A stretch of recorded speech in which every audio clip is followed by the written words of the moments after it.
정호 씨, 아니, 이 차장님, 제발 한 번만 봐주십시오. 양복이 구겨지는 것도 모른 채 강태준은 복도에서 허리를 깊이 숙였습니다. 불과 한 달 전까지만 해도 이 사람을 뭐라고 불렀던가요? 만년 차장 나부랭이. 검수밖에 할 줄 모르는 놈.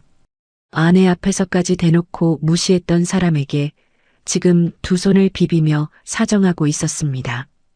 이정호는 담담한 얼굴로 한마디만 남기고 돌아섰습니다. 강 사장님, 저는 기록된 사실을 보고한 것뿐입니다.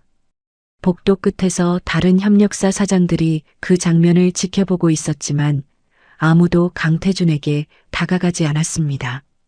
대체 만년 차장과 구매본부장 사이에 어떤 관계가 숨겨져 있었던 걸까요? 사연 시작 전에 구독과 좋아요를 눌러주시고 어디에서 듣고 계신지 댓글 남겨주시면 그곳으로 건강과 행복이 가득하길 기원하겠습니다. 아침 8시 성진중공업 본사 6층 구매관리팀 사무실에 이정호 차장이 출근했습니다. 48세, 대학 1학년을 마치고 입대해 전역 후 복학, 졸업과 동시에 26살에 이 회사에 들어온 이정호는 올해로 입사 22년째를 맡고 있었습니다. 같은 해에 입사한 동기들은 진작에 부장을 달았고 빠른 사람은 이미 팀장 자리에 앉았지만 이정호의 명함에는 여전히 차장이라는 두 글자가 박혀 있었습니다. 그렇다고 이정호가 무능한 사람은 아니었습니다. 오히려 정반대였습니다. 구매관리팀에서 협력사 부품 검수와 품질 관리에 관한 한 이정호를 따라올 사람은 팀 안에 단 한 명도 없었습니다. 팀장조차 협력사에서 품질 문제가 터지면 회의실에서 제일 먼저 하는 말이 이 차장한테 확인해 봤어? 였을 정도입니다. 부품의 재질, 표면 상태, 공차 허용 범위, 납품 포장 기준까지 이정호의 머릿속에는 오랜 현장 데이터가 통째로 들어 있었고 그것을 기록하고 정리하는 일에 관해서는 사내 누구보다 꼼꼼한 사람이었습니다. 다만 이정호에게는 승진에 대한 욕심이라는 게 없었습니다. 후배들이 자기보다 먼저 부장을 달아도 연말 인사 발표 때 자기 이름이 빠져 있어도 이정호는 한 번도 인사팀에 불만을 제기하거나 윗선에 자기 공을 내세운 적이 없었습니다. 현장에 나가서 부품을 직접 만져보고 데이터를 정리하고 보고서를 쓰는 것. 그게 자기 일의 전부라고 여기는 사람이었습니다. 회식 자리에서 팀원들이 이 차장님은 욕심이 없으셔서 좋겠다라고 농담을 던져도 이정호는 그저 조용히 웃기만 할 뿐이었습니다. 그 웃음이 여유에서 오는 것인지 아니면 체념에서 오는 것인지는 본인 외에는 아무도 알 수 없었습니다. 이정호 차장님, 오늘 강일정밀 검수 나가시죠?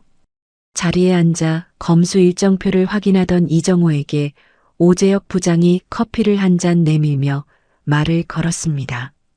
올해 45세, 이정호보다 3살 어린 후배였지만 직급은 부장으로 이정호보다 한 단계 위였습니다. 사람 좋은 웃음을 잘 짓는 얼굴이었고 위로는 팀장에게 아래로는 후배들에게 두루두루 좋은 소리를 듣는 타입이었습니다. 다만 그 처세가 어디에서 나오는지 아는 사람들은 알고 있었습니다. 오재혁은 실무보다 눈치가 빠른 사람이었고 현장보다 회식 자리에서 빛나는 사람이었습니다. 지난주에도 어느 협력사 사장과 골프를 다녀왔다는 이야기를 팀원들에게 자랑스럽게 풀어놓은 것이 오재혁이었습니다. 네, 오후에 다녀오려고요. 이정호가 담담하게 대답하자 오재혁이 자기 자리로 돌아가며 슬쩍 한마디를 덧붙였습니다. 차장님도 가끔은 검수만 다니지 마시고 골프 한번 치러 가세요. 협력사 사장님들이랑 라운딩 한번 하면 일도 훨씬 수월해지는데. 이정호는 대답 대신 가볍게 고개만 끄덕였습니다. 오재혁의 말에 일리가 없는 것은 아니었지만 협력사 사장과 필드에서 웃으며 공을 치는 일이 자기가 할 일이라고는 생각해 본 적이 없었습니다. 이정호에게 협력사란 골프장이 아니라 생산 라인 위에서 만나는 대상이었고 부품의 상태가 곧 그 회사와 나눌 수 있는 유일한 대화였습니다. 오후 2시 이정호는 1차 협력사인 강일정밀 공장에 도착했습니다. 강일정밀은 성진중공업 구매 물량의 40%를 차지하는 핵심 협력사로 대표인 강태준 사장이 직접 현관 앞에서 이정호를 맞이했습니다. 아이고, 이 차장님, 이 더운 날에 멀리서 오셨습니다. 55세의 강태준은 체격이 좋고 목소리가 큰 사람이었습니다. 얼굴 가득 반가운 웃음을 지으며 악수를 건넸지만 이정호의 손에 들린 검수 체크리스트를 바라보는 눈빛에는 반가움과는 거리가 먼 기운이 서려 있었습니다. 강태준에게 이정호의 방문은 반가운 손님이 아니라 성가신 감시관이 오는 것에 가까웠습니다. 그래도 원청 사람인 이상 함부로 대할 수는 없었기에 강태준은 늘 그래왔듯 능숙한 웃음으로 얼굴을 채운 채 이정호를 공장 안으로 안내했습니다.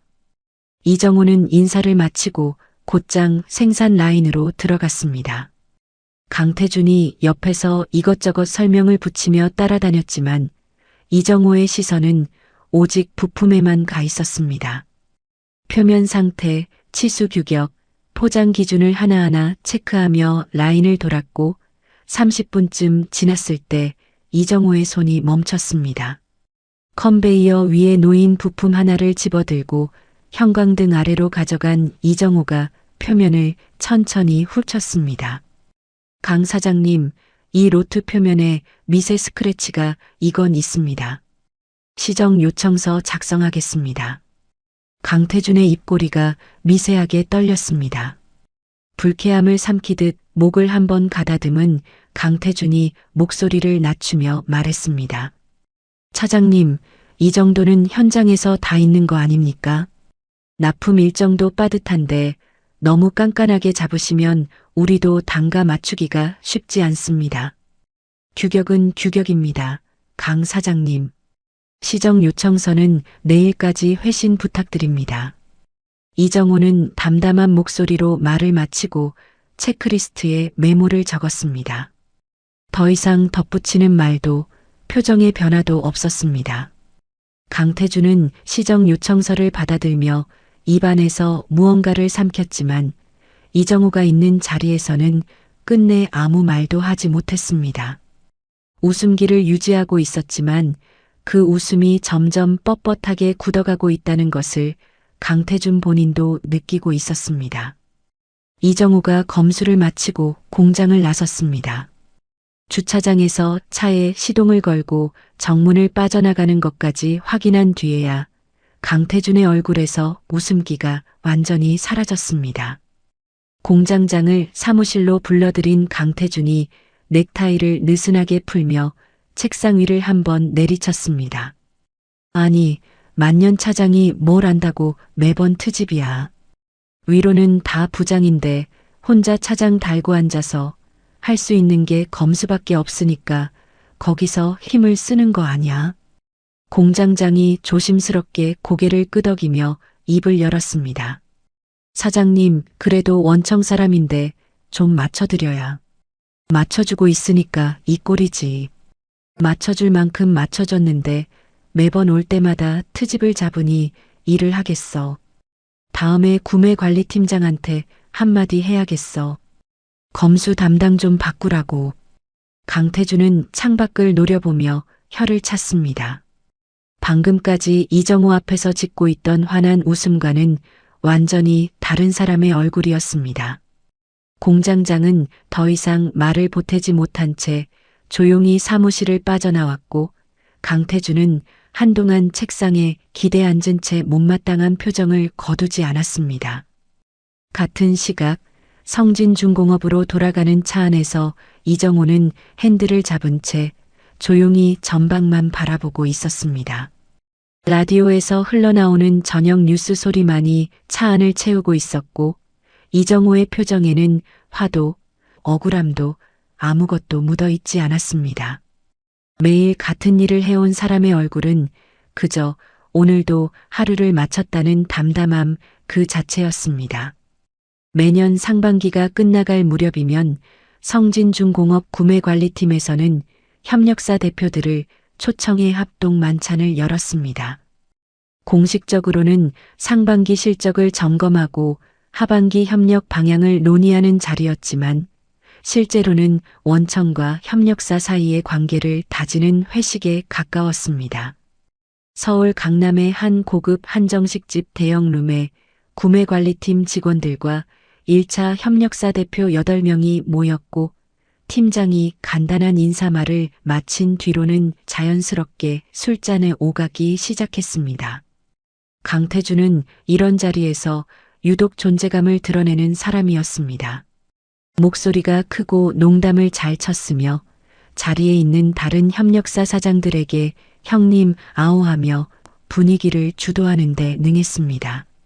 성진중공업 물량의 40%를 쥐고 있는 최대 협력사 대표라는 자부심이 강태준의 어깨를 넓게 만들었고 그 자부심은 종종 다른 사람을 깎아내리는 방식으로 드러나곤 했습니다. 술이 몇 순배 돈 뒤 강태준이 옆자리에 앉은 다른 협력사 사장에게 이정호 쪽을 턱으로 가리키며 말했습니다. 저기 이 차장 보여? 원청 검수 담당인데 우리 회사도 저 양반이 맡고 있어. 얼마나 오래 했는지 눈 감고도 하겠다. 그치? 주변에서 어색한 웃음이 터졌습니다. 이정호는 테이블 끝자리에서 조용히 술잔을 기울이고 있었는데 강태준의 말이 들리지 않았을 리 없었지만 고개를 돌리거나 반응을 보이지 않았습니다. 강태준은 그런 이정호의 무반응이 재미있다는 듯 말을 이어갔습니다. 근데 입사한 지가 언젠데 아직도 차장이야, 차장. 후배들이 다 부장이고 팀장인데 저 양반만 차장에서 못 올라가고 있어. 그러니까 검수할 때 더 깐깐해지는 거지. 그게 유일하게 힘쓸 수 있는 데니까. 이번에는 웃음이 나오지 않았습니다. 옆에 있던 협력사 사장이 민망한 듯 술잔을 들어 입을 가렸고 건너편에 앉아있던 오재혁 부장은 듣고도 못 들은 척 휴대폰을 만지작거렸습니다. 이정호는 여전히 아무 표정 없이 앞에 놓인 음식을 짚고 있었습니다. 오래 다닌 사람이니 이런 자리에서 나오는 말들에 면역이 생겼을 법도 했지만 면역이 생긴 것인지 그저 참는 것인지는 이정호 본인만이 알 수 있는 일이었습니다. 회식이 끝나갈 무렵 이정호의 아내 수연이 남편을 데리러 한정식집 앞에 도착했습니다. 이정호가 술을 마시는 날이면 수연이 직접 운전을 해서 데리러 오는 것이 둘 사이에 오래된 약속이었습니다. 수연이 로비에 들어서자 마침 화장실을 다녀오던 강태준과 마주쳤습니다. 어머, 사모님, 이 차장님 데리러 오셨어요? 강태준이 과장된 반가움으로 수연에게 다가왔습니다. 수연은 몇 번 회식 자리에서 강태준을 본 적이 있었기에 가볍게 목례를 했습니다. 강태준은 뒤따라 나온 다른 협력사 사장 2명이 옆에 서 있는 것을 의식하듯 목소리를 한 톤 올려 말을 이어갔습니다. 사모님, 우리 이 차장님이 집에서도 이렇게 꼼꼼하시면 피곤하시겠다. 회사에서 부품 하나하나 다 뒤집어 보시는 분이니까 집에서는 반찬 하나도 못 넘어가겠네. 강태준이 크게 웃었고 옆에 있던 사장들도 분위기에 맞춰 어색하게 웃었습니다. 수연의 표정이 순간 굳었습니다. 남편을 놀리는 것인지 비하하는 것인지 구분이 되지 않는 말투였지만 그 안에 담긴 뉘앙스는 분명히 남편을 깎아내리는 쪽에 가까웠습니다. 수연이 입을 열려는 순간 룸에서 이정호가 나왔습니다. 왔어? 가자. 이정호가 짧게 말하며 수연의 팔을 가볍게 잡았습니다. 수연은 강태준을 한 번 더 쳐다보았지만 이정호가 먼저 걸음을 옮기는 바람에 더 이상 말을 꺼내지 못한 채 함께 밖으로 나왔습니다. 강태준은 둘의 뒷모습을 바라보며 입꼬리를 올렸고 옆에 있던 사장 한 명이 작은 목소리로 강 사장님 좀 심했어요 라고 했지만 강태준은 뭐가 농담인데라며 손을 내저었습니다. 차에 탄 수연이 시동을 걸기 전에 이정호를 돌아보았습니다. 저 사람 왜 저래? 사람들 앞에서 대놓고 무시하는 거 아니야? 원래 그런 사람이야. 신경 쓰지 마.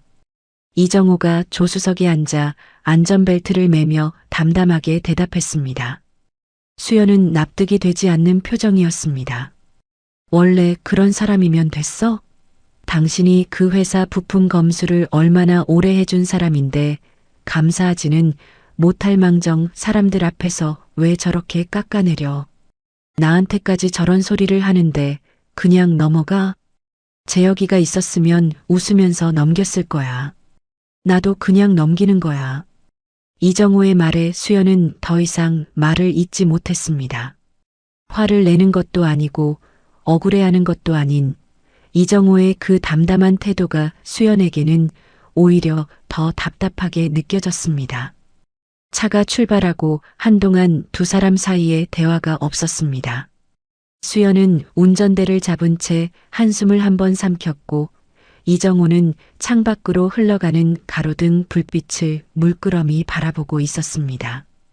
집에 도착한 뒤 수연이 거실에서 TV를 켜고 있는 사이 이정호는 서재로 들어갔습니다. 작은 책상 위에 놓인 노트북을 열고 비밀번호를 입력한 이정호가 하나의 엑셀 파일을 열었습니다.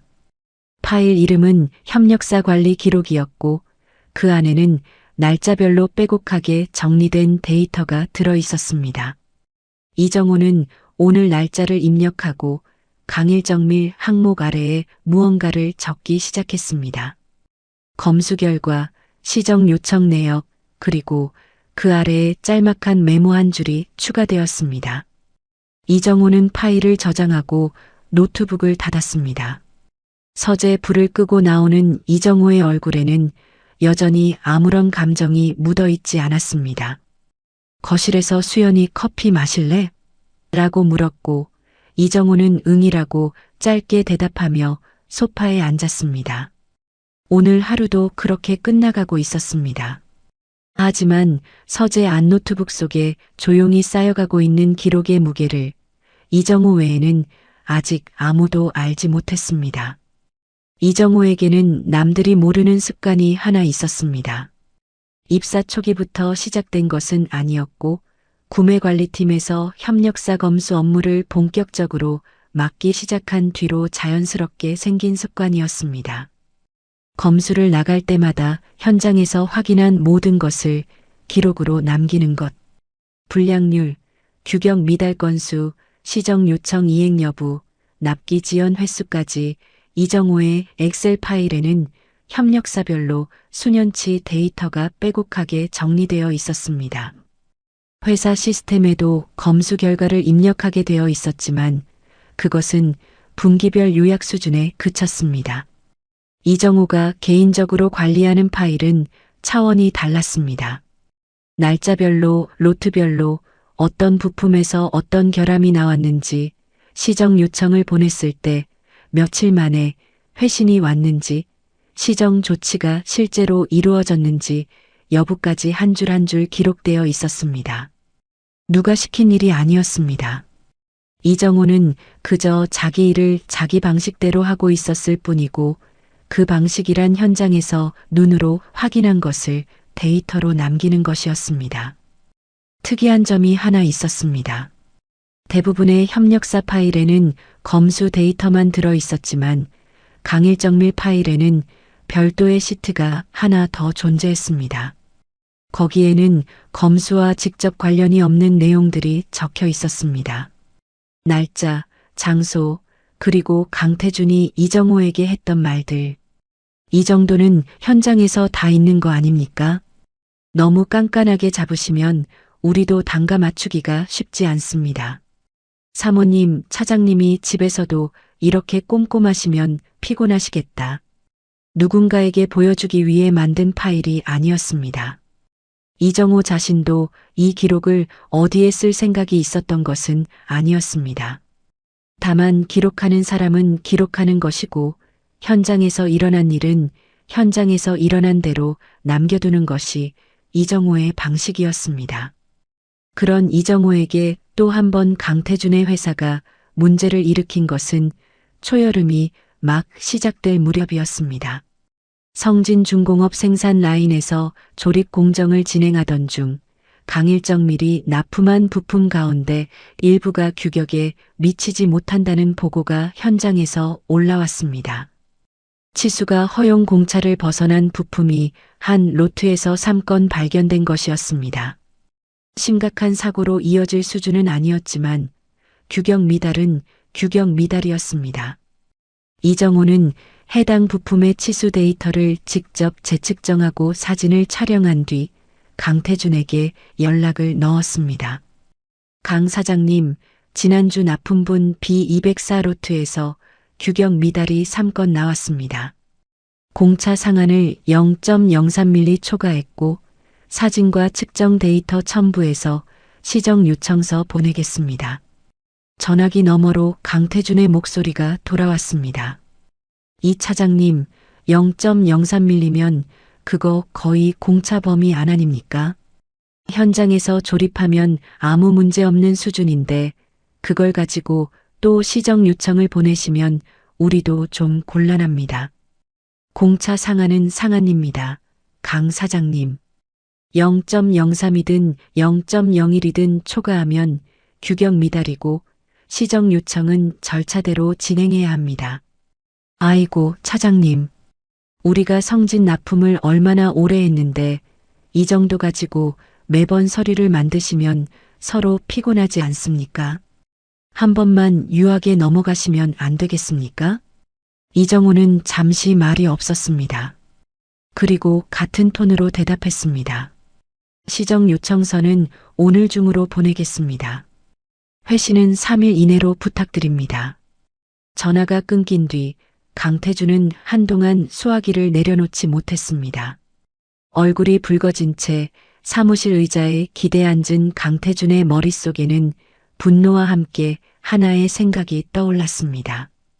이정호를 직접 상대하는 것은 벽에 대고 말하는 것과 다를 바가 없었습니다. 이정호는 화를 내지도 타협을 하지도 않는 사람이었습니다. 그렇다면 이정호 위에 있는 사람을 움직여야 한다는 결론에 이르렀습니다. 강태준이 전화를 건 상대는 구매관리팀의 오재혁 부장이었습니다. 오재혁과 강태준은 이미 여러 차례 식사와 골프를 함께한 사이였고 강태준은 오재혁이 이런 부탁을 거절하지 못할 사람이라는 것을 잘 알고 있었습니다. 오 부장님, 다름이 아니라 이번에 이 차장님이 또 시정 요청을 보내신다고 하는데요. 솔직히 0.03mm 가지고 매번 이러시면 저희도 참 힘듭니다. 부장님이 좀 말씀해 주시면 안 되겠습니까?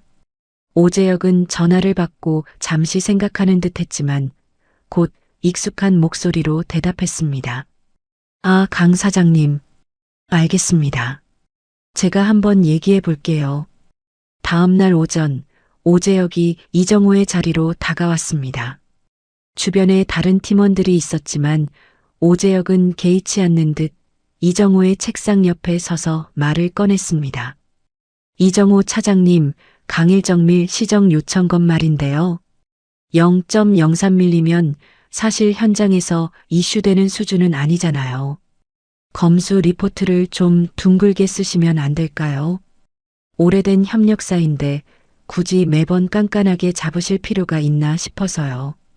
이정호가 모니터에서 시선을 떼고 오재혁을 올려다보았습니다. 잠깐의 침묵이 흘렀습니다. 규격 미달은 규격 미달입니다. 오 부장님. 리포트는 데이터 그대로 쓰는 겁니다. 오재혁의 입꼬리가 미세하게 내려갔습니다. 이정호의 대답이 예상 밖이었던 것은 아니지만 후배인 자신이 부장 직급으로 한마디 하면 어느 정도 조율이 될 거라고 기대했던 것도 사실이었습니다. 오재혁은 자리로 돌아가며 작은 목소리로 중얼거렸습니다. 차장님은 참 맨날 그러시니까. 끝까지 말을 잇지는 않았지만 그 뒤에 어떤 말이 올지는 듣지 않아도 짐작할 수 있었습니다. 이정호는 다시 모니터를 향해 고개를 돌렸고 화면 위에 열려있는 강일정밀 검수 파일에 규격 미달 데이터와 부품 사진을 차례로 삽입한 뒤 시정 요청서를 완성했습니다.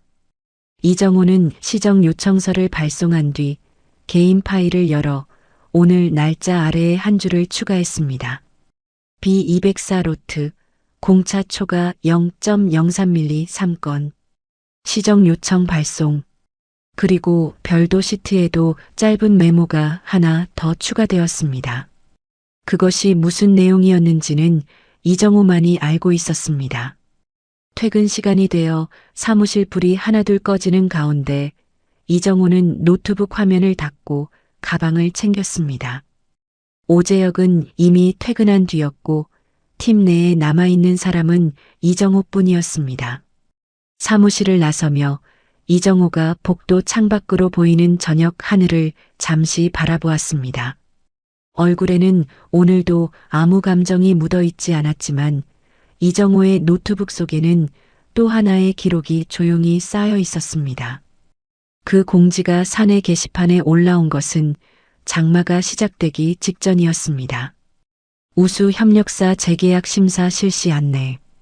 대상 1차 협력사 전체. 심사 시기 3분기 중 3년에 한 번 돌아오는 이 심사는 성진중공업과 거래를 계속할 수 있느냐 없느냐를 결정짓는 자리였습니다. 통과하면 향후 3년간 안정적으로 물량을 받을 수 있었고 탈락하면 그 자리에 다른 업체가 들어오는 것이었습니다. 1차 협력사 사장들에게 이 심사는 사업의 생사가 걸린 시험이나 다름없었습니다.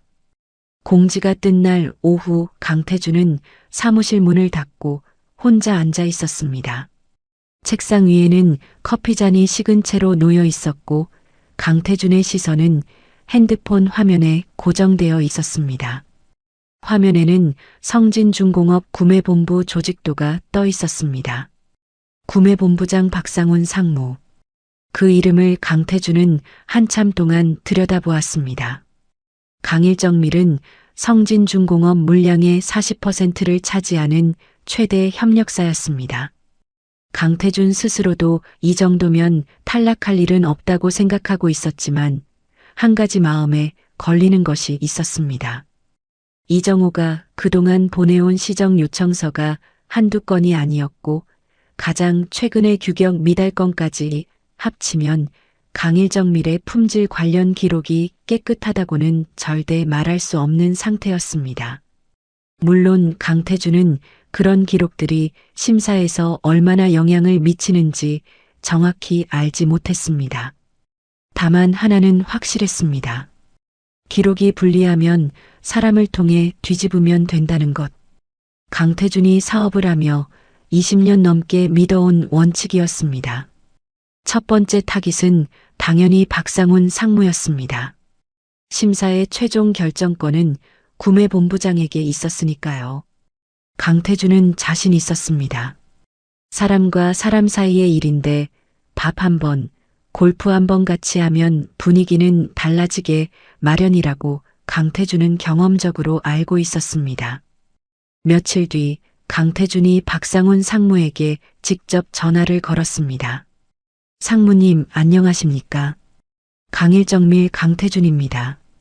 다름이 아니라 날도 좋은데 주말에 라운딩 한번 어떠신지요?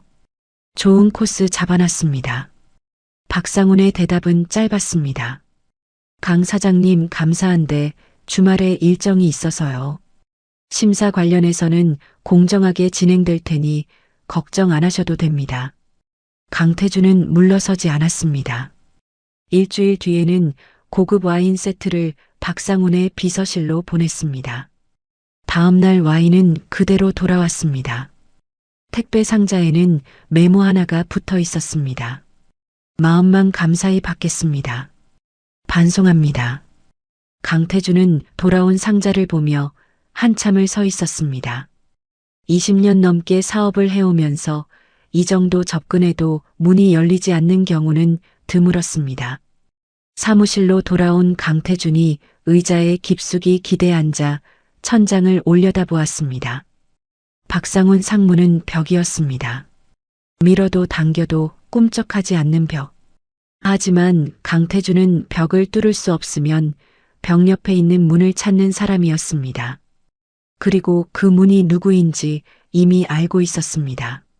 오재혁?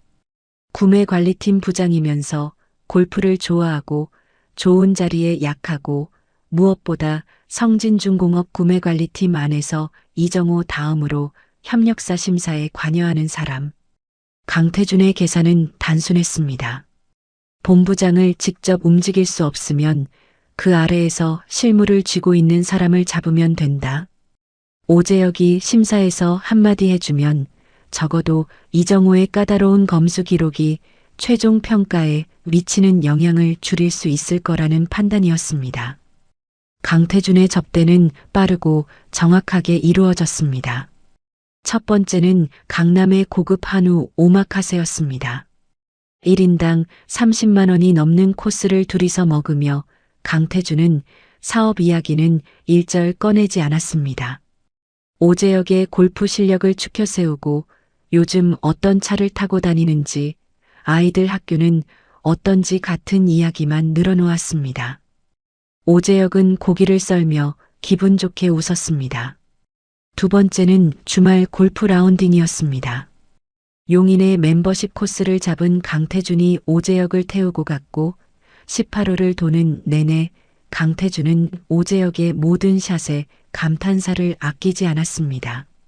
라운딩이 끝난 뒤 클럽하우스에서 식사를 하며 강태준이 슬쩍 본론을 꺼냈습니다. 오 부장님, 사실 이번 심사가 좀 걱정이 됩니다. 저희가 성진하고 오래 거래한 건 맞는데 솔직히 이 차장님이 검수 리포트를 너무 빡빡하게 쓰시잖아요. 그게 심사에서 불리하게 작용하면 어쩌나 싶어서요. 오재혁은 물수건으로 얼굴을 닦으며 고개를 끄덕였습니다. 강 사장님, 걱정 마세요. 심사가 검수 리포트 하나로 결정되는 건 아니니까요. 종합적으로 보는 겁니다. 그래도 부장님이 좀 봐주시면 제 마음이 놓이겠습니다. 아시잖아요. 저희가 성진 없으면 회사 문 닫아야 하는 처지인데. 강태준이 테이블 위에 봉투 하나를 슬며시 밀어놓았습니다. 상품권이었습니다. 오재혁은 잠깐 봉투를 내려다보았습니다.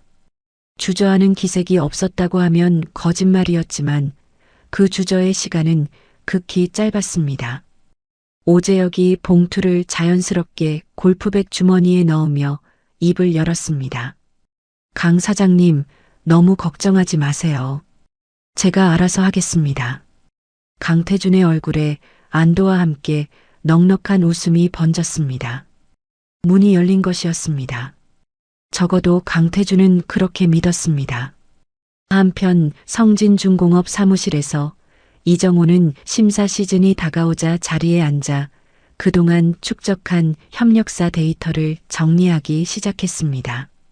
화면에 열려 있는 것은 강일정밀의 파일이었고 불량률 추이 그래프, 시정 요청 이행률, 납기 준수율, 최근 규격 미달건의 상세 내역까지 한 장 한 장 슬라이드로 정리되고 있었습니다. 이정호는 아무에게도 말하지 않았고 누가 시킨 것도 아니었습니다. 심사 때가 오면 데이터를 정리하는 것은 이정호에게는 숨 쉬는 것만큼이나 자연스러운 일이었습니다. 같은 시각 강태준은 공장 사무실에서 흡족한 표정으로 전화를 하고 있었습니다. 아, 공장장. 심사 걱정 안 해도 될 것 같아. 위에 줄을 좀 댔거든. 이번에는 이 차장 아무리 깐깐하게 굴어도 소용없을 거야. 공장장이 조심스럽게 물었습니다. 그래도 사장님, 심사 준비는 좀 해야 하지 않겠습니까? 서류라도. 서류? 서류가 무슨 소용이야. 심사라는 게 결국 사람이 하는 건데. 사람만 잡으면 돼.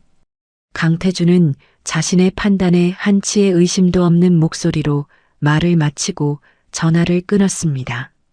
박상훈 상무는 못 잡았지만 실무를 쥐고 있는 오재혁 부장을 잡았으니 충분하다고 강태준은 믿고 있었습니다. 그리고 이정호는 어차피 만년 차장일 뿐이니 심사에서 무슨 힘을 쓸 수 있겠느냐는 것이 강태준의 계산이었습니다. 그 계산이 얼마나 크게 빗나가게 될지 강태준은 아직 알지 못했습니다. 구매본부장 박상훈 상무는 성진중공업에서도 독특한 존재였습니다. 51세, 임원 중에서는 비교적 젊은 축에 속했지만 사내에서 박상훈에 대해 가벼운 말을 하는 사람은 없었습니다. 말수가 적고 표정 변화가 거의 없었으며 회의 시간에 한 번 입을 열면 군더더기 없이 핵심만 짚고 넘어가는 스타일이었습니다. 접대를 받지 않는 것으로도 유명했고 술자리에서도 2잔 이상을 마시는 법이 없었습니다. 구매본부 산하 직원들 사이에서는 상무님은 로봇 아니냐는 농담이 돌 정도였지만 그 냉철함 덕분에 구매본부의 기강은 박상훈이 부임한 이후 눈에 띄게 잡혀 있었습니다. 그런 박상훈에게 사내에서 유일하게 반말을 쓰는 사람이 있었습니다. 이정호였습니다. 물론 그것은 사무실이나 회의실 같은 공식적인 자리에서는 절대 드러나지 않는 일이었습니다. 이정호는 회사 안에서 박상훈을 마주치면 상무님이라고 불렀고 박상훈 역시 이 차장이라고 불렀습니다. 둘 사이에 무언가가 있다고 눈치챈 사람은 사내에 단 한 명도 없었습니다. 두 사람의 인연은 군대에서 시작되었습니다. 박상훈이 대학을 졸업하고 늦깎이로 입대했을 때 같은 소대에 배정된 동기가 이정호였습니다. 이정호는 대학 1학년을 마치고 휴학한 뒤 입대한 상태였고 3살 차이가 났지만 같은 날 입소한 동기였습니다. 군대라는 특수한 공간에서 나이 차이는 의미가 없었습니다. 훈련소부터 자대 배치까지 함께했고 같은 생활관에서 잠을 자고 같은 식판으로 밥을 먹었습니다. 박상훈은 머리가 빠르고 상황 판단이 정확한 사람이었고 이정호는 말이 적지만 맡은 일에서 빈틈이 없는 사람이었습니다. 둘은 성격이 달랐지만 묘하게 잘 맞았고 생활관에서 소등 뒤에 나누는 잡담 상대도 대부분 서로였습니다. 사건은 복무 말기에 터졌습니다. 박상훈이 야간 당직 근무를 서던 날 중대 탄약고 관리 시스템에 이상이 생겼습니다. 당직 사관에게 보고해야 하는 절차였지만 박상훈은 스스로 해결할 수 있을 거라 판단하고 먼저 시스템을 만지다가 상황을 더 꼬이게 만들었습니다. 보안 장비의 센서가 오작동을 일으키기 시작했고 새벽이 되자 상급 부대에서 자동으로 이상 신호를 감지한 경고까지 날아온 상태였습니다. 박상훈은 당직 근무 일지를 앞에 놓고 식은땀을 흘리고 있었습니다. 이대로 아침이 밝으면 사고 보고서가 올라갈 것이고 저녁을 코앞에 둔 시점에서 중대 보안 사고의 책임을 떠안게 될 판이었습니다. 새벽 3시 이정호가 생활관에서 나와 당직실로 들어왔습니다. 잠이 깬 게 아니라 처음부터 자지 않고 있었던 것 같은 얼굴이었습니다. 형, 무슨 일이야? 이정호는 물어보는 것이 아니라 이미 알고 있다는 듯한 어조로 말했습니다. 박상훈이 상황을 설명하자 이정호는 한마디도 하지 않고 시스템 앞에 앉았습니다. 이정호는 보안 장비에 대해 전문가는 아니었지만 매뉴얼을 꺼내 한 장 한 장 넘기며 센서 초기화 절차를 찾아냈습니다. 2시간 가까이 땀을 흘리며 작업한 끝에 센서가 정상으로 돌아왔고 상급 부대 경고도 해제되었습니다. 날이 밝기 전에 모든 것이 수습된 것이었습니다. 당직 교대 시간이 되어 이정호가 당직실을 나서려 할 때 박상훈이 입을 열었습니다. 정호야, 고맙다. 박상훈의 목소리가 떨리고 있었습니다. 군 생활 내내 감정을 드러내지 않던 사람이 처음으로 보여준 동요였습니다. 이정호는 돌아서며 짧게 말했습니다. 뭘? 동기잖아. 이정호는 그날 일에 대해 다시는 꺼내지 않았습니다. 전역할 때도 전역 후에도 박상훈이 그때 내 덕에 군 생활 무사히 마친 거다라고 말할 때마다 이정호는 무슨 그런 걸 가지고 그래라며 화제를 돌렸습니다. 하지만 박상훈은 잊지 않았습니다. 새벽에 당직실로 들어오던 이정호의 얼굴, 매뉴얼을 한 장 한 장 넘기던 손, 동기잖아라고 말하던 담담한 목소리. 그 기억은 박상훈의 안에 빛처럼 남아 있었습니다. 전역 후 박상훈은 대기업 공채에 합격해 성진중공업에 들어갔습니다. 머리가 빠르고 판단력이 좋았던 박상훈은 승진도 빨랐고 입사 10년 만에 팀장을 달았습니다. 한편 이정호는 복학해서 대학을 졸업한 뒤 취업 준비 중이었습니다. 두 사람이 연락을 자주 하는 사이는 아니었지만 명절 때마다 짧은 안부 문자를 주고받는 정도의 끈은 이어지고 있었습니다. 성진중공업 구매관리팀에서 신입 공채를 뽑던 해 박상훈이 이정호에게 전화를 걸었습니다. 정호야, 우리 회사 구매관리팀에서 사람을 뽑는다. 꼼꼼하고 성실한 사람을 원하는데 너만한 놈이 없어. 한번 넣어봐. 이정호는 잠시 생각하더니 대답했습니다. 형이 거기 있는데 내가 들어가면 좀 그렇지 않아? 뭐가 그래? 실력으로 들어오는 건데. 서류 넣어. 나머지는 내 실력이 알아서 할 거야. 이정호는 서류를 넣었고 필기와 면접을 거쳐 합격했습니다. 박상훈이 뒤에서 손을 쓴 것은 아니었습니다. 면접에서 보여준 꼼꼼함과 성실한 태도가 이정호를 합격시킨 것이었고 박상훈은 단지 기회가 있다는 것을 알려줬을 뿐이었습니다. 입사 후 이정호의 태도는 박상훈의 예상대로였습니다. 회사 안에서 박상훈에게 아는 척을 하지 않았고 밥을 같이 먹자는 제안도 거의 하지 않았습니다. 회의에서 마주쳐도 상무님이라고 부르며 다른 직원들과 똑같이 예를 갖췄습니다. 박상훈이 승진을 거듭해 상무 자리에 올라가는 동안 이정호는 차장에서 멈춰 있었지만 이정호가 그것에 대해 박상훈에게 한 번이라도 말을 꺼낸 적은 없었습니다. 불만도 부탁도 기대도 없었습니다. 이정호는 그저 자기 자리에서 자기 일을 했을 뿐이었습니다. 박상훈은 그런 이정호를 볼 때마다 군대 시절이 떠올랐습니다. 새벽 당직실에서 매뉴얼을 넘기던 손, 동기잖아라고 말하던 목소리, 아무것도 요구하지 않는 사람, 그래서 더 믿을 수 있는 사람. 박상훈이 이정호에 대해 가지고 있는 감정은 단순한 은혜 갚음이 아니었습니다. 오랜 세월 지켜봐 온 사람에 대한 깊고 조용한 신뢰였습니다. 심사 공지가 내려간 지 2주 후 저녁 8시 박상훈이 자택 서재에서 이정호에게 전화를 걸었습니다. 정호야. 네, 형. 둘만 있을 때는 여전히 형이었고 여전히 반말이었습니다. 이번 우수 협력사 재계약 심사 알지? 현장 실사 평가 총괄. 네가 맡아라. 잠깐의 침묵이 흘렀습니다. 이정호가 물었습니다. 저요? 저는 차장인데요. 직급이 문제가 아니야. 현장을 가장 오래 보고 가장 정확하게 아는 사람이 너야. 내가 공식적으로 지시하는 거다. 현장 실사 평가 정권은 너한테 맡긴다. 이정호는 길게 대답하지 않았습니다. 알겠습니다, 형. 전화가 끊긴 뒤 박상훈은 잠시 핸드폰을 내려다보았습니다. 이정호에게 이 역할을 맡기면 사내에서 말이 나올 수도 있었습니다. 차장이 심사 총괄이라는 것은 파격이었고 왜 하필 이정호인지 궁금해하는 사람도 있을 것이었습니다.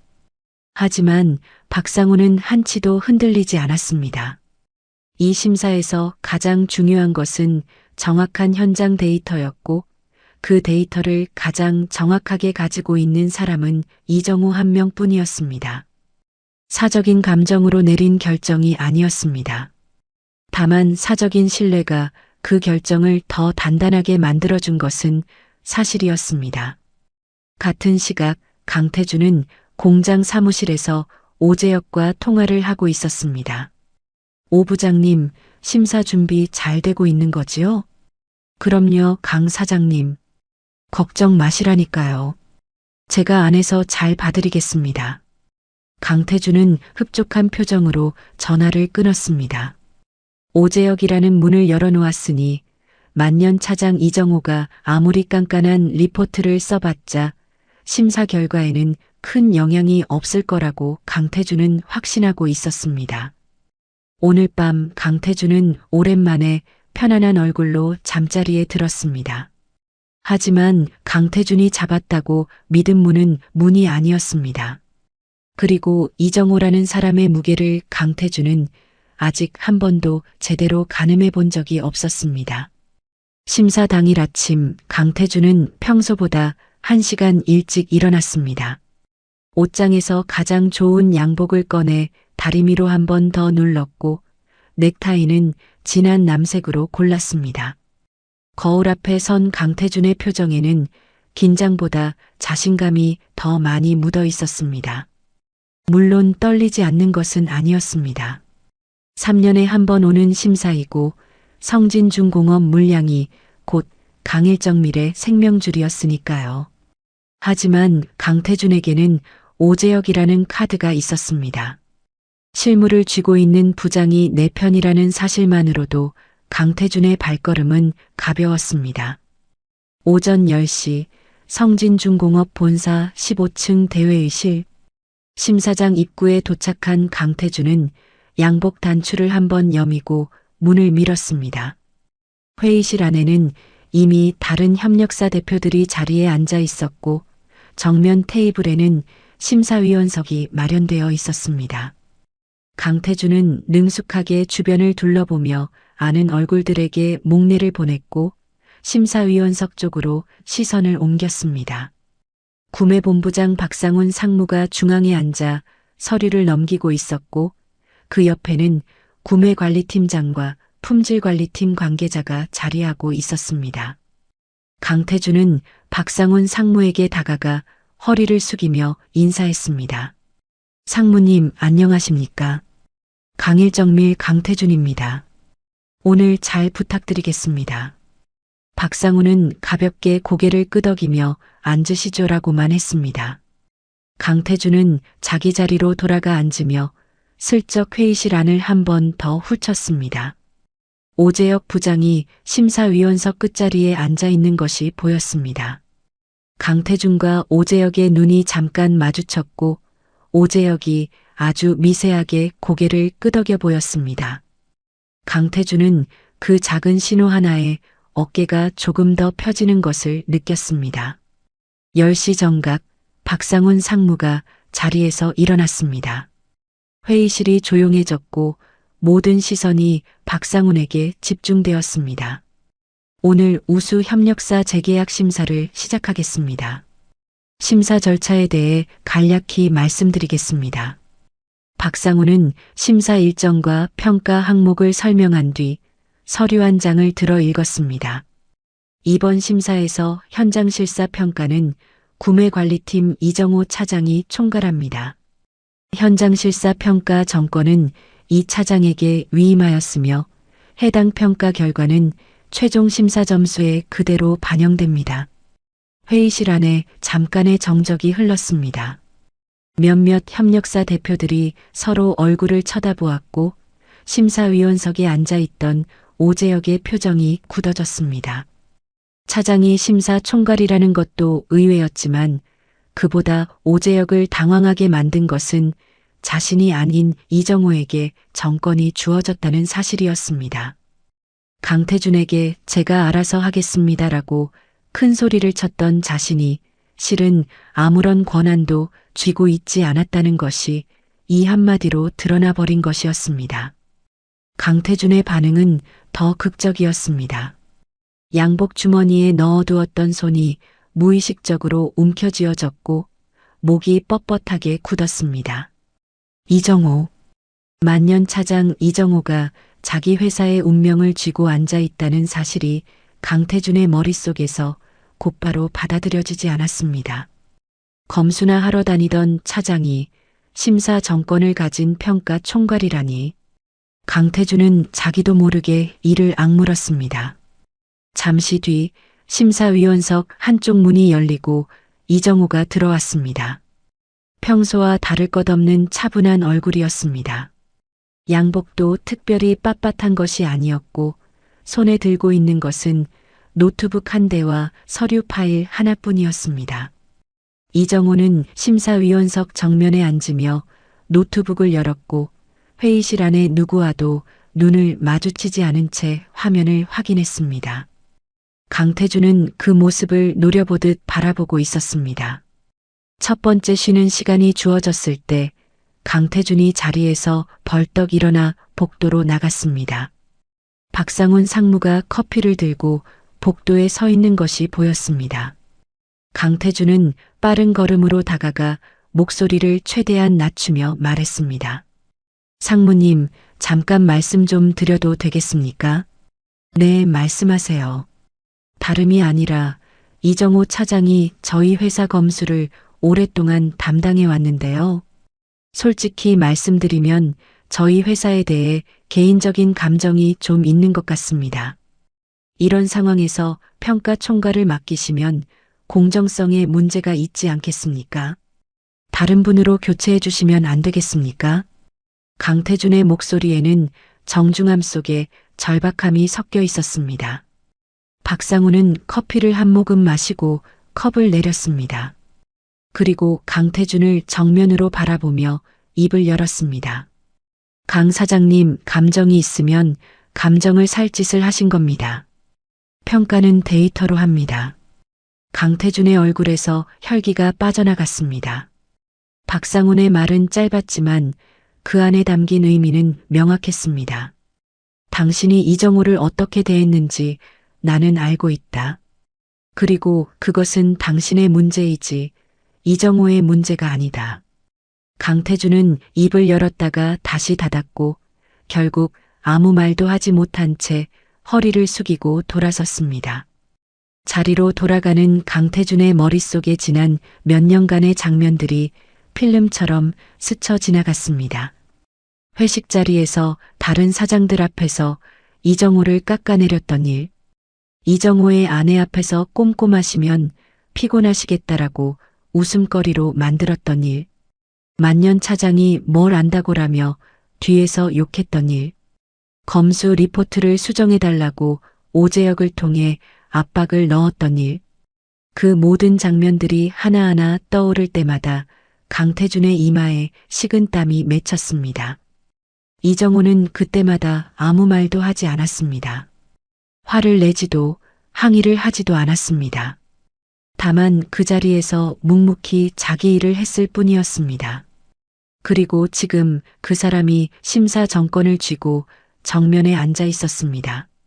복도 반대편에서는 오재혁이 화장실 앞에 서서 핸드폰을 만지작거리고 있었습니다. 강태준에게 전화를 걸어야 하나 말아야 하나 망설이는 얼굴이었지만 결국 핸드폰을 주머니에 다시 넣었습니다. 오재혁의 머릿속에는 강태준에게 받았던 봉투가 떠올랐고 제가 알아서 하겠습니다라고 큰 소리쳤던 자신의 목소리가 귓가에 맴돌고 있었습니다. 하지만 지금 이 상황에서 오재혁이 할 수 있는 일은 아무것도 없었습니다. 평가 정권은 이정호에게 있었고 오재혁은 심사위원석 끝자리에 앉아 있는 들러리에 불과했습니다.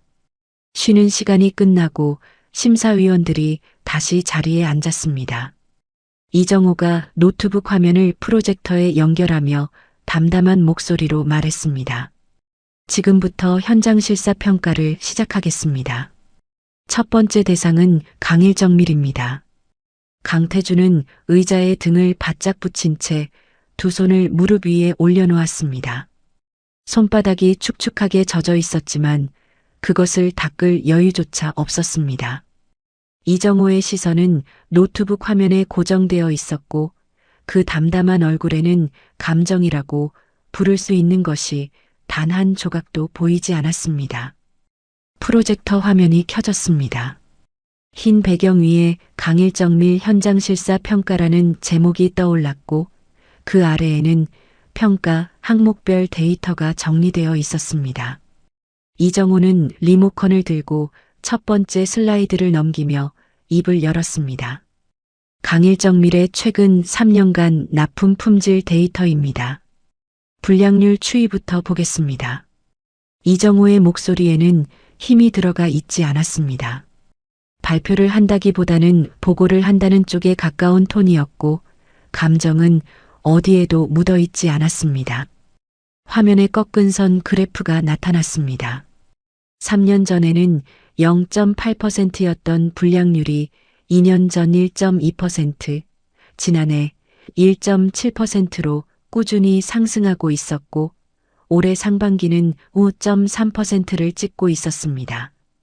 업계 평균이 0.5% 이하라는 기준선이 그래프 아래에 점선으로 표시되어 있었습니다.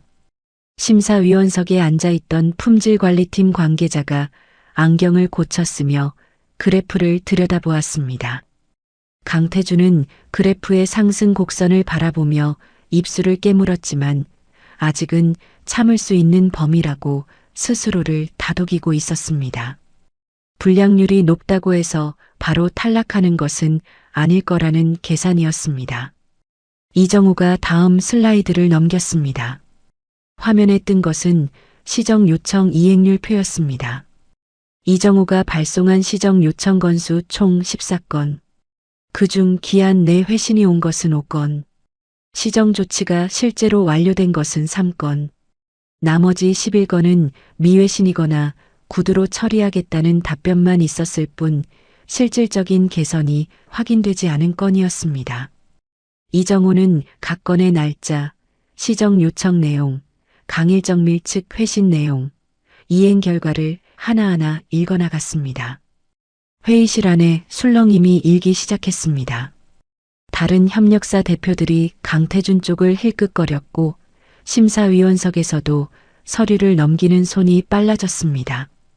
강태준의 얼굴이 점점 어두워지고 있었지만 이정호는 그쪽을 한 번도 쳐다보지 않았습니다. 시선은 오직 화면과 자료에만 머물러 있었습니다. 세 번째 슬라이드는 납기 준수율이었습니다.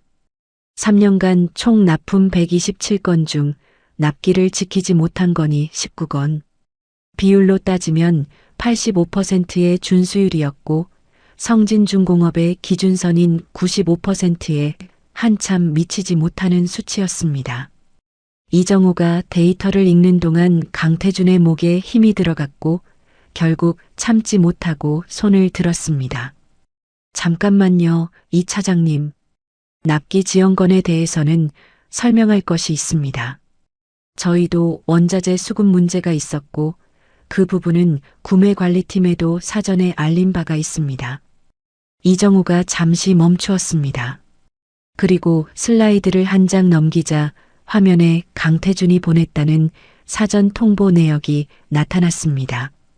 19건의 납기 지연 중 사전 통보가 있었던 것은 단 4건이었고 나머지 15건은 아무런 사전 연락 없이 납기일을 넘긴 것이었습니다.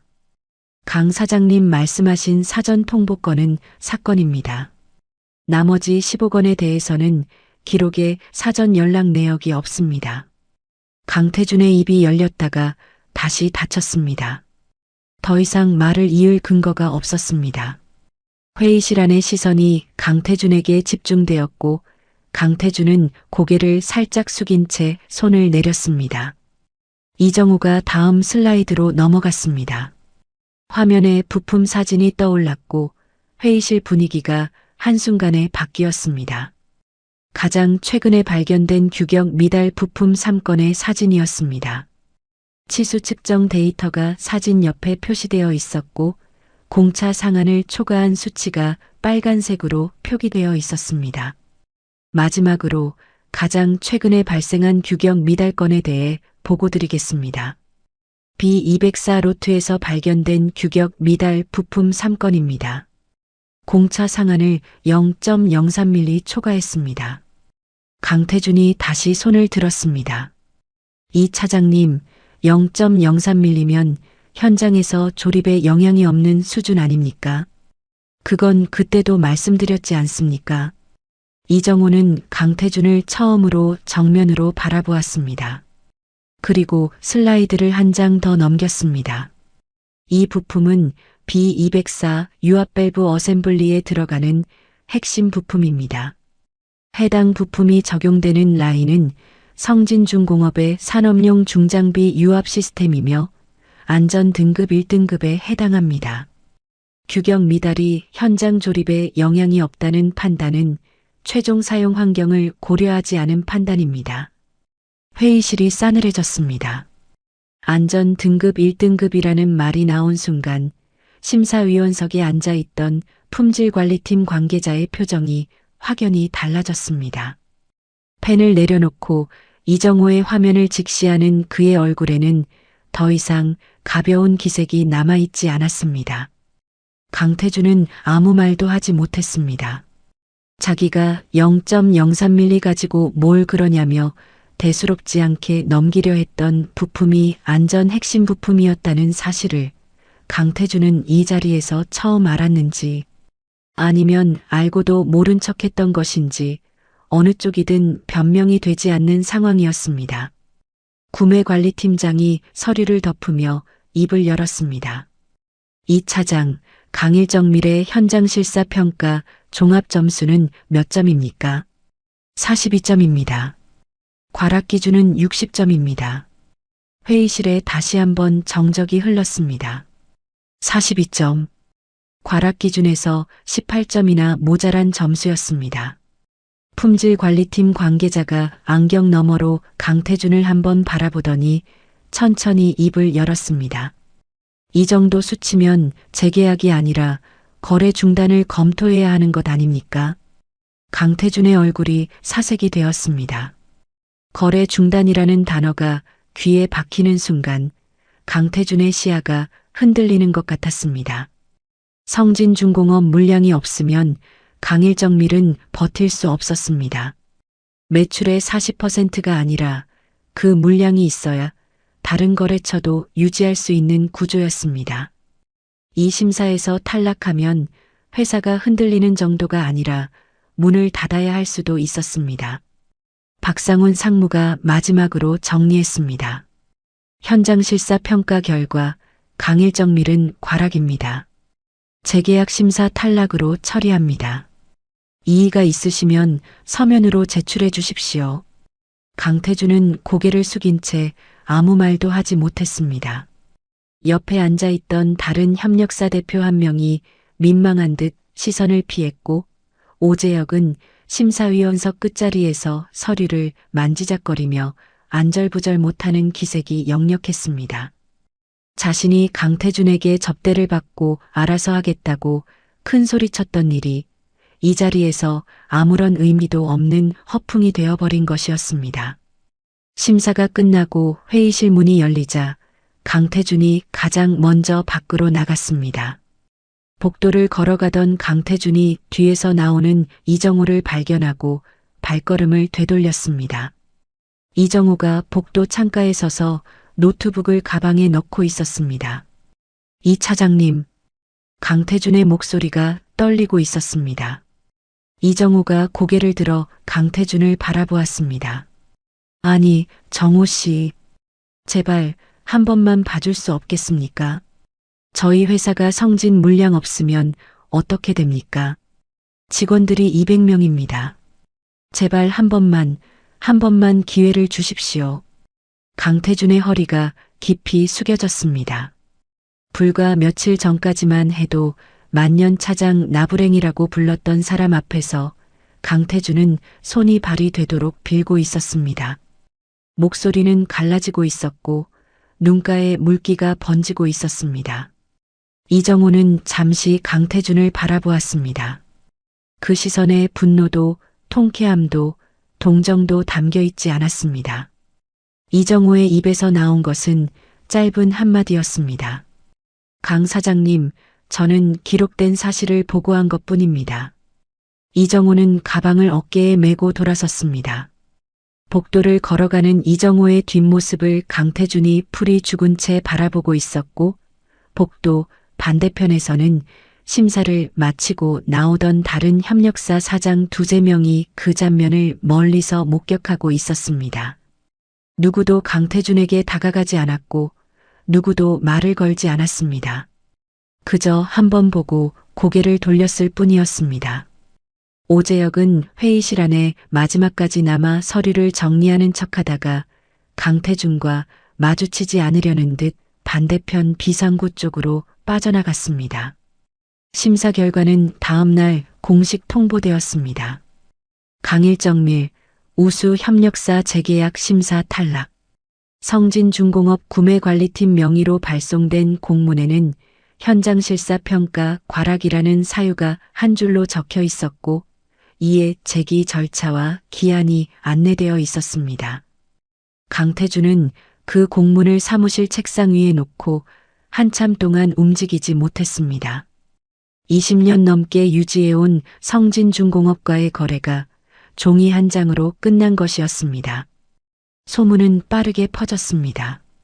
제조업 협력사 업계라는 것이 생각보다 좁아서 강일정밀이 성진중공업 심사에서 잘렸다는 이야기는 일주일도 되지 않아 업계 전체에 돌았습니다.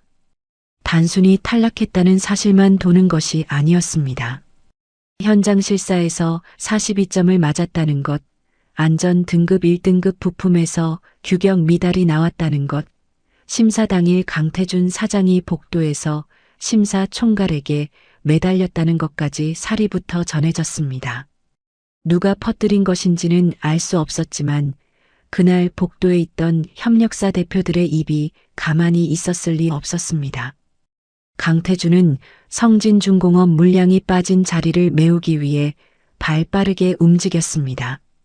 다른 대기업 원청에 영업을 뛰기 시작했고, 기존에 알고 지내던 구매 담당자들에게 연락을 돌렸습니다. 하지만 돌아오는 반응은 차가웠습니다. 성진에서 왜 잘리셨습니까? 이 질문 앞에서 강태준이 할 수 있는 대답은 없었습니다.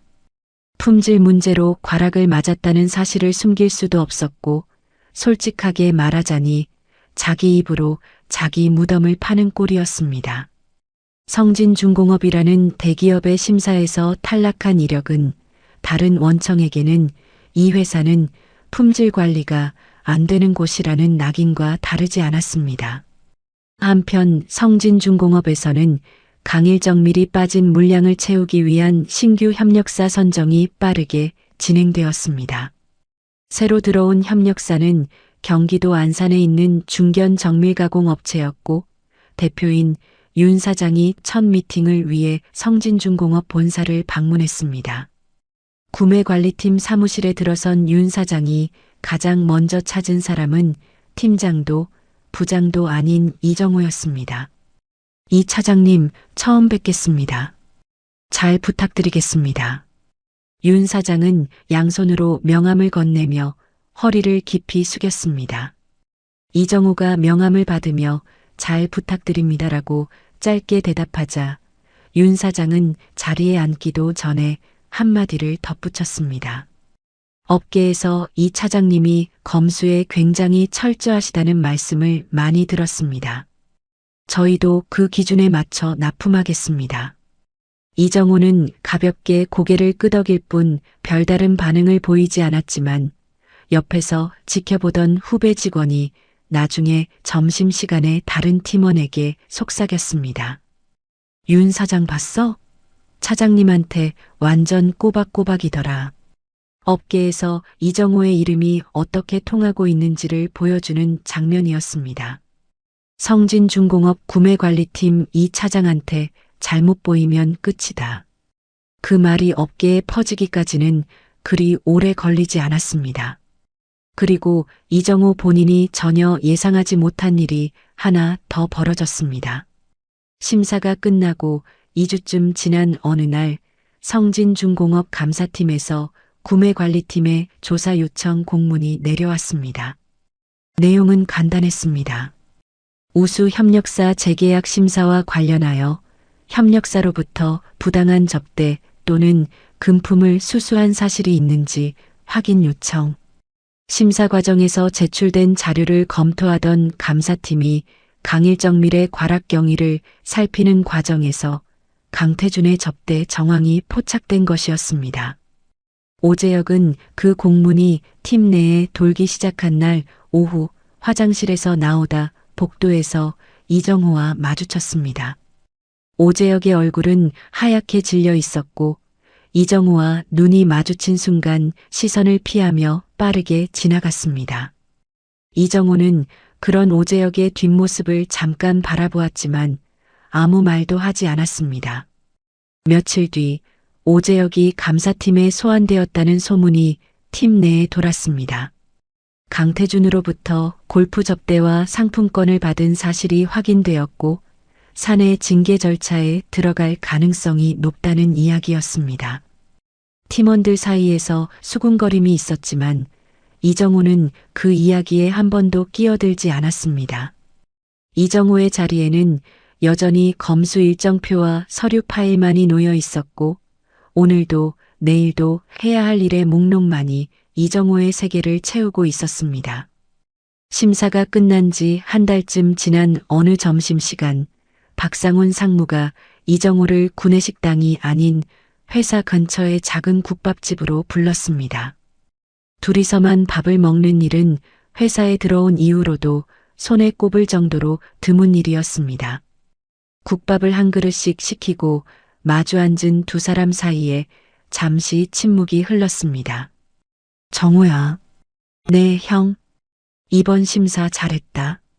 네가 아니었으면 저런 데이터가 나올 수가 없었어. 이정호는 국밥 국물을 한 숟갈 떠마시며 대답했습니다. 제 일을 한 것뿐입니다. 박상훈이 젓가락을 내려놓으며 말을 이었습니다. 승진 추천서 올릴까? 부장으로. 이번 심사건이면 근거도 충분하고 위에서도 말이 안 나올 거다. 이정호가 잠깐 국밥 그릇을 내려다보았습니다. 부장? 그 직급을 달면 후배들에게 밀려난 체면은 세울 수 있었고 급여도 달라지고 팀 내에서의 목소리도 커질 것이었습니다. 하지만 이정호의 대답은 길지 않았습니다. 현장이 좋습니다. 형. 부장 달면 관리 업무가 늘어나잖아요.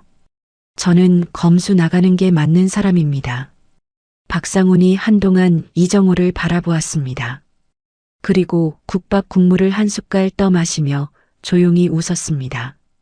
넌 진짜 하나도 안 변했다. 형도요.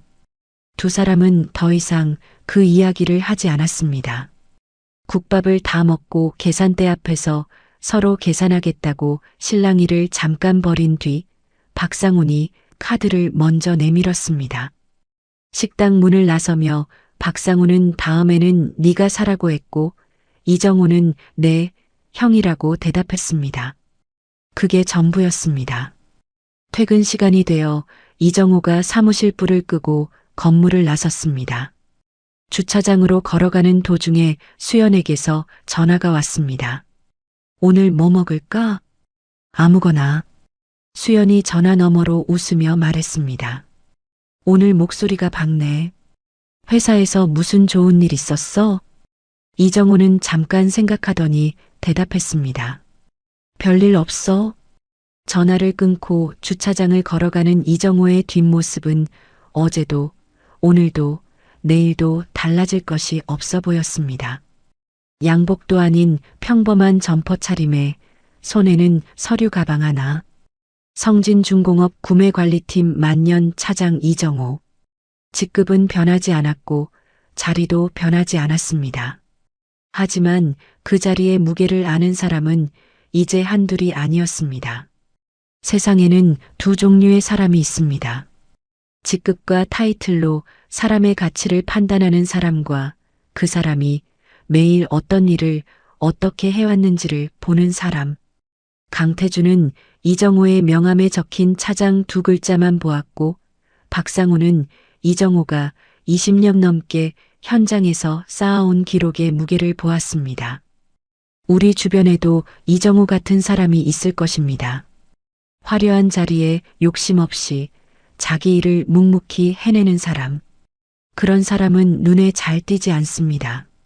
회식 자리에서 목소리가 크지 않고 윗사람에게 자기 공을 내세우지 않고 부당한 일을 당해도 크게 화를 내지 않습니다. 하지만 그 사람이 없으면 돌아가지 않는 것들이 있고 그 사람이 남긴 기록은 거짓말을 하지 않습니다. 누군가를 함부로 대하기 전에 한 번만 생각해 보시기 바랍니다. 지금 내가 깔보고 있는 이 사람이 내 운명을 쥐게 될 사람일 수도 있다는 것을. 이야기를 끝까지 들어주신 분이 계시다면 잘 들었다고 댓글 하나만 남겨주세요. 구독과 좋아요 부탁드립니다. 감사합니다.